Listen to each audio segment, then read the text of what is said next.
of peacemaking in regional consensus building. It has been understood that the UN is precisely made for this function because there's been no substitute to be able to bring all the key stakeholders and hopefully serve as a catalyst for consensus. The risks of containing transnational terrorist networks for 20 years were borne first exclusively by the United States and NATO, and then particularly in the last 6 years by the government of Afghanistan and our international allies. Over 94% of the operations conducted in the last 2 years against these forces has been done by the Afghan government. The role of international forces after I became president at the end of 2014 has been reduced. So the footprint, and as you recall, I hope their casualties last year were 0. The Eurasian region, the most dynamic region of the world, economically, in the center of the likely center of economic gravity for the 21st century, will have to re-examine its dimensions of security. As to how, the fundamental question to them is what are the advantages of a stable, democratic, sovereign, neutral, and connected Afghanistan, the end state that we have advocated and the international partners have endured, or, God forbid, in Afghanistan in chaos and a center of threats to others. The most significant part of the decision of President Biden is that the Islamic Republic of Afghanistan and the Afghan people have to confront and overcome the legacies left by the last 20 years of violence and the last 42 years. We have been a scene of conflict, first generated by the Soviet invasion of Afghanistan, and then, of course, by the attack on the towers on 9/11. It's 42 years, and this legacy now needs to be confronted and overcome by us with association with our regional and global partners. We see the potential for a new chapter in our partnership. Secretary Blinken today has confirmed that the Strategic Partnership Agreement, the Bilateral Security Agreement, and the Status of Forces Agreement remain intact. Support for our heroic defense and security forces, as well as economic assistance and humanitarian assistance, will continue. We are going to reconfigure the mechanisms. It's a moment of choice for Taliban. Will they opt for a peace that is on the table, or will they opt for conquest? I see my old friend and partner Shaukat Aziz, and thank you, Shaukat, for being here. It's also, Mr. Prime Minister, a moment of choice for our neighbor, Pakistan. For Pakistan, it's a decision of destiny. Will it opt for regional cooperation, international partnership, in regional prosperity through joint efforts, or will it give way to the forces that have hitherto supported and sustained the Taliban and the wave of extremism for which Pakistan, next to Afghanistan, has probably paid the highest price? So it is a moment of decision. We will need to watch. Turning back to the second part, security. The first issue that I'd like to bring to your attention is that the Universal Declaration of Human Rights is focused on individual rights. Fortunately, they are all embodied in our Constitution, but Afghanistan has been denied for 42 years a collective right which is the right to peace. The Charter of the United Nations holds this promise, but the Universal Declaration of Rights is not linked the two. In our view, the right to peace is the foundational right that ensures then the delivery of individual rights, particularly of women, youth, the disadvantaged sectors, the majorities, the poor. 90% of our people live below $2 a day. That is the right, that the social rights, sets of rights in the Universal Declaration that needs to. Fortunately, in the last 6 years, 58% of the administration now is below 40 years of age, including most of our security sector, below the rank of brigadier general. And 30% of the administration is now women. Afghan women speak for themselves and articulate for themselves, and I'm extraordinarily proud of this. Peace, hence, peacemaking, peace building, and sustaining peace. I've captured our vision of peace in a diagram, which is a bridge. Our current condition is one of restricted warfare. The bridge is 3 parts. The destination is a just and lasting peace. The parts are to make peace through a political settlement, to build peace through a government of peace under the current constitution for a short duration, culminating in an election. The first phase will need to end in a public assembly. We have a remarkable institution called the Loy Jirga, or the Grand Assembly, where all walks of life gather together. After the election, there will need to be a political compact. We have articulated this vision fully. It's socialized, and I've made very clear, if I have 4 years of my term left, but for the sake of peace, my colleagues and I are willing to hold elections from 6 months to a year maximum, so that the will of the people, the key to us is the right of the people to choose their leader, and for me to hand over legitimate authority to my successor. Let me turn to the classic notion of security, because that is uppermost probably on your minds. We are not at risk of collapse. The narratives of the Afghan government falling apart is a false narrative. Our commandos, special forces and air force alone are 40,000 strong. They've trained among the best. They are among the best in the region. As long as this force stays, there is no risk of state collapse. I've spent a lot of time with them, and I'm proud as the function of Commander-in-Chief. Most of the operations have been carried by them.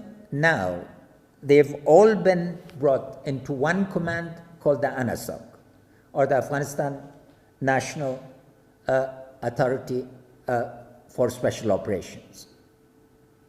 Every day, they carry 30 to 40 operations with precision and with determination. The force is led by a new generation of men and some women. Women are beginning to make a major mark in the police and slowly in the army, including we have pilots and other parts where the women are participating. The key issue is not the cohesion or the loyalty of the force. There's not been a single occasion where they've disobeyed their civilian leaders. And one of the distinguished characteristics of Afghan history is that since 1747, our last incarnation as a continuous state, only 2 generals have led this country. And even during the communist period, the party took over authority from the officers. President, vice presidents, national security advisor, minister of defense, minister of interior, director of national security are all civilians. And this is a key. We have a layered security of 350,000 forces from core commands in different parts of the country. In addition to this, people are armed and ready to defend their villages and their districts. The challenge is twofold. One, manageable enablers in technology, because it's access to the right form of technology.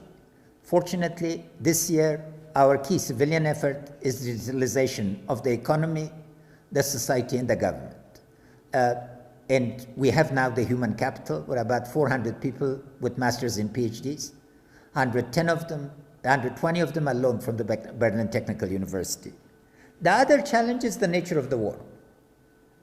Distinguished colleagues, war has become totally unrestricted. There are no rules to this war. Never since the Mongol invasion have our women been so exposed, our civil society leaders targeted, our ulama assassinated, etc. So it's that. It's not the level of face-to-face confrontation. The Taliban, including in Kandahar, they attempted conquest of one district, lost one, left behind 1,000 dead, but mined the place to hell. Today I was talking to they've mined every single place, every single canal, etc. It's a horror story. It's this unrestricted war that needs to end. The other component is a multi-dimensional view of security. What do I mean by that? First, the citizen perspective. From the view of the Afghan citizen, the range of what they expect from state vis-a-vis security is not restricted to physical security. COVID-19 was one example, and we managed it, thank God, very well, 2 waves, and I hope that we won't have the 3rd wave. We have the lowest casualties and have been dealing. For the first time, we distributed food packages to 90% of the population to support them. But it also includes to access to education and others. Human security now has a wide definition from the perspective of the citizen. The second category in the multidimensionality is the society's needs for security.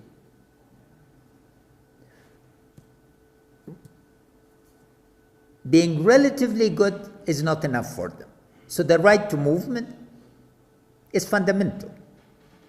And the right to movement is challenged because of the attacks on taxis, on buses, on tankers and others. There's a systematic series of attacks by the Taliban that cannot be preempted because they're random. But society, and then within the society, each category, and we have at least 28 social categories in our country, has specific articulation of needs. Here, the major issue for the region, and particularly for Europe, is exit. Afghan society is networked. We have a diaspora over 1 million people.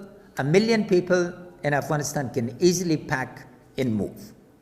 They have voice, the voice, if it's not responded in the classic Hirschman.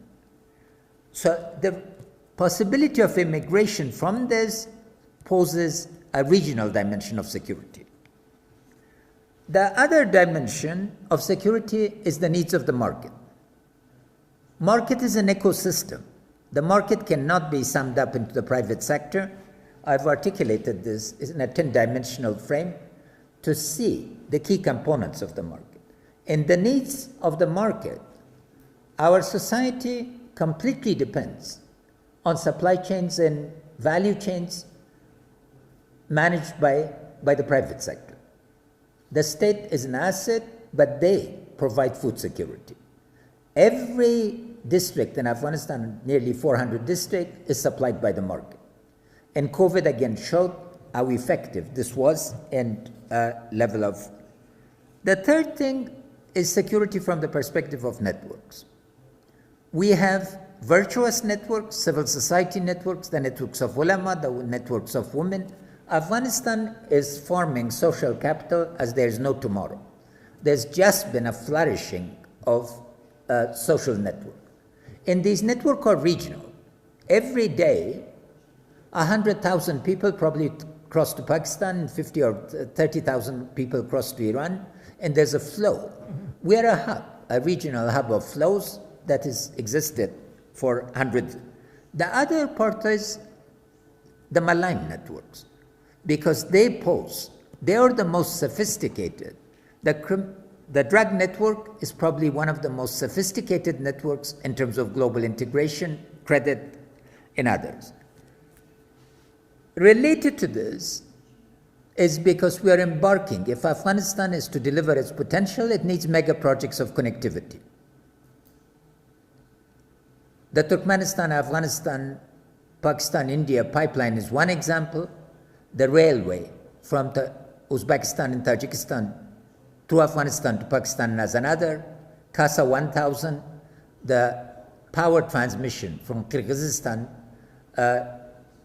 Tajikistan, Uzbekistan, Turkmenistan will join this to Pakistan is another, and these are just the beginning. Mega projects require a different focus because just political guarantees are not enough. And then there's the major dimension, relationship between states in terms of assumptions of security.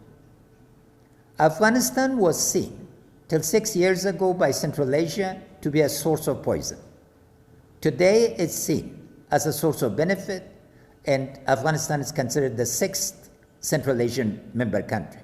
Regional perspective, again, plays to this, and here is the risk.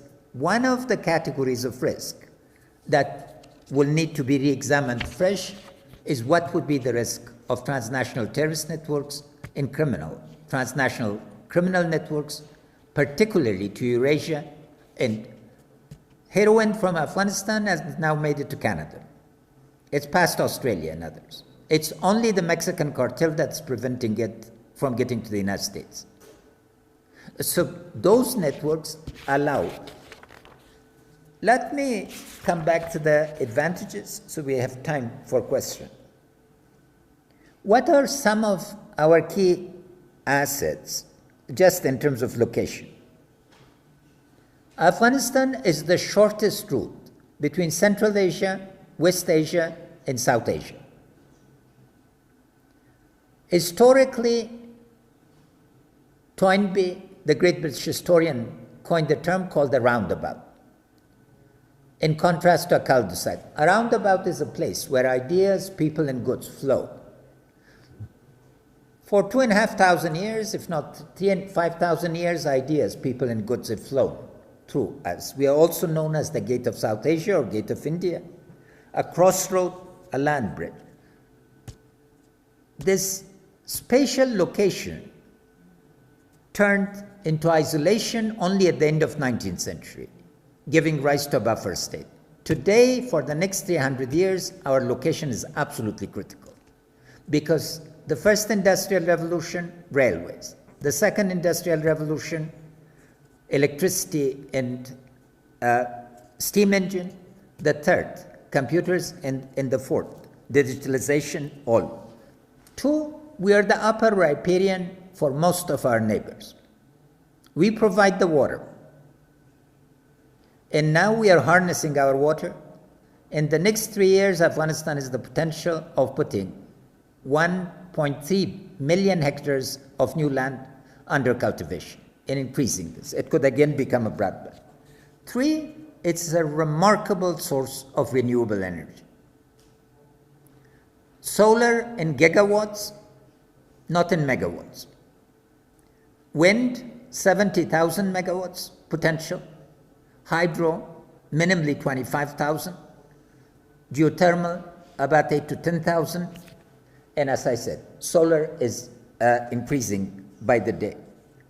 The other is just our lithium is estimated to be $1 trillion. The Russians called us the Mendeleev table. For the rare earth, 12 out of the 14 elements of rare earth exist in Afghanistan. And it's some of the richest unexplored iron mines, copper mines, and others in the world. We're fortunate that we have signed a memorandum of understanding with Fortescue, one of the leading producers of energy in green industry. We are in the process of finalizing the studies. If the studies pan out, there will be 20,000 megawatts of power from hydro, resulting in some of the greenest industry on earth. It could give us a type of jump that Singapore acquired from its banking location and others. Let me conclude. Afghanistan can be, a stable Afghanistan could be source of immense benefit, particularly to Pakistan, where the rate of growth could be enhanced by as much as 2%, to Central Asia, to Iran, and others. Here, President Biden's decision is a moment that allows for thinking through. The good news is that almost all regional countries now believe that the future lies in regional cooperation and the cooperative advantage. The other side is the risk of intense war, which could have unforetold consequences. Our focus on reaching a political agreement and on making use of this moment is to avoid those scenarios. But God forbid, should those come, we are ready to fight to death, because it would not be a question of choice, but a question of commitment, and for me, the embodiment of constitutional duty. Thank you very much again for this opportunity. All of you are very significant voices in this partnership to focus on the opportunities and to generate the consensus that is needed to move forward. 20 years of internationally based conflict in Afghanistan is going to be over. Today, we've charted our way for the next 6 months. It's going to be an orderly, predictable process. Let me pay tribute to all the men and women in uniform from your countries and from all over the world who came in our hour of need, also the civilians who've helped us. Now it's time to put those energies all to construction. Thank you.